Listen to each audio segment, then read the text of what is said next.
Umar bin Abdul with no میدان خندق کے 12,000 انہاں کیسی لاش دے دے چونکہ وہ گھوڑا ٹپا کے ادھر آ گئے سن نا صحابہ ادھر تے مولا علی انہوں جدو قتل کیتا نا تو دی لاش دے اتنے دل دادے سن کہ انہاں کہ عرض کیتی حضور ہوتے کہندے 12,000 درہم لے لو تے عمر بن عبد ود دی لاش دے دیو تے میرے آقا نے فرمایا انہوں نے کہو اسی مردے دی لاشاں دے پیسے نہیں لیندے کسے صحابی نے بھی نہیں کیا حضور ویکھو پیٹ تے پتھر بندے ان بادشاہ 12,000 درہم ہاں جی 12,000 درہم لب رہے ہیں حضور نے فرمایا انہوں کہو ایسی مرداراں تے بدبوداراں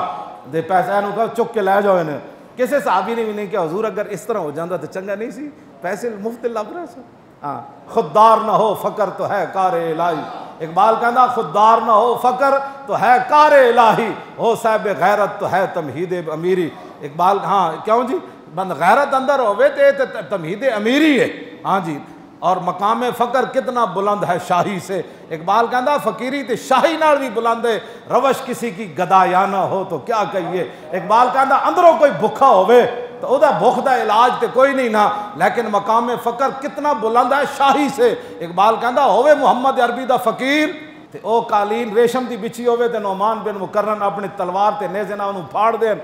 ہاں یزگرد درباری کمن قیمتی قالین پھاڑ رہے ہوں تے پھٹے ہوئے کپڑے ہومن تے دندانے پہ ہوئے تلوار ہوئے نعمان بن مکرم دے ہاتھے تے جنگل لڑ لڑ کے تے جسم بھی اتنا دبلا پتلا ہو چو ایڈے ایڈے سنڈے بیٹھے ہومن درباری تے وہ کمن اسی قالین تیرے واسطے بچھائیے تو ویکھیا کد نہیں ریشم فرمایا ریشم کی ویکھنا ہے ساڑھے آقا نے منع فرمایا تا میں نو پھاڑ رہا چلو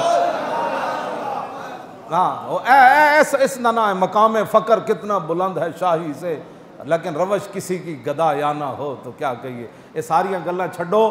آمڑی گدایانہ ہے تو محمد عربی دے غلام بنو تے تاریخ لبیک یا رسول اللہ دا دن رات کم کرو آیا آیا دین